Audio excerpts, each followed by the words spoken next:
Yes Mishra और निधि झा लुलिया के शादी का कार्ड हुआ वायरल। जी हाँ, यश मिश्रा और निधि झा लुलिया के शादी का कार्ड हुआ वायरल। नमस्कार, प्रणाम। भोजपुरी स्पीड न्यूज के यूट्यूब चैनल में रउरा लोग के स्वागत बा। जी हाँ, रउरा लोग के बता देहल चाहत हई कि भोजपुरी इंडस्ट्री के दूगो सितारा, एगो जेकर नाम यश मिश्रा ह, उहाँ में दूसरका सितारा जेकर नाम निधि झा लुलिया ह, शादी के बंधन में बंधे वाला बा लोगिन। जेकर सगाई कुछ दिन पहले यानी विगत 2 महीना पहले ये लोग के सगाई हो गई रहे।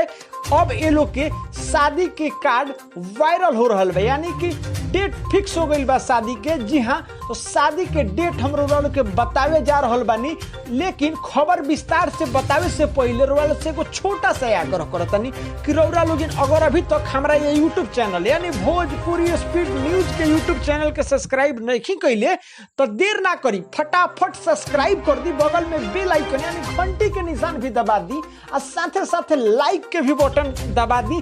जी हाँ, अब हम देर ना करते हुए रउरा लोग खबर के तरफ लेके चलतनी।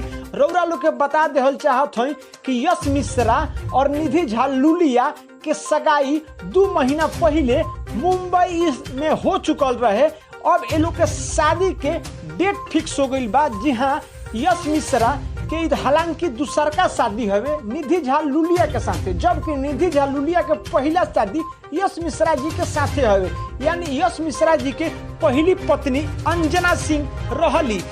यश मिश्रा के पहला शादी अंजना सिंह यानी भोजपुरी इंडस्ट्री के ही सुपर स्टार अभिनेत्री अंजना सिंह के साथे संपन्न भई रहे, जौना से एगो बेटी बारी जौना के नाम लाडो हवे। हालांकि हम ई खबर बतावे जा रहल बानी रउरा लोग के कि यश मिश्रा और निधि झा लुलिया के जौन शादी फिक्स भइल बा, उस शादी के डेट ज्यादा दूर ना बल्कि 2 मई के यश मिश्रा और निधि झा लुलिया के शादी संपन्न हुई।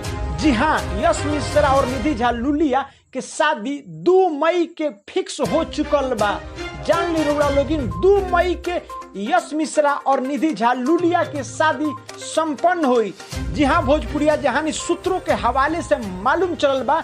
ई खबर सबसे पहले हमरे यूट्यूब चैनल रउरा लोग के बता भी रहल बा। साथे साथे रउरा लोग के बता देहल चाहत हई कि ऐसा अभी तक ताजा तरीन खबर कोनो यूट्यूब चैनल पर रउरा लोग के ना मिलल होई, लेकिन हमार यूट्यूब चैनल रउरा लोग के बता रहल बा कि 2 मई के दिने यश मिश्रा और निधि झा लुलिया के शादी संपन्न हुई।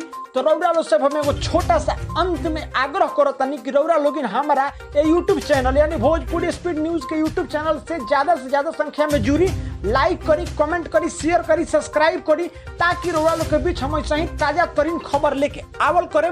नमस्कार, प्रणाम।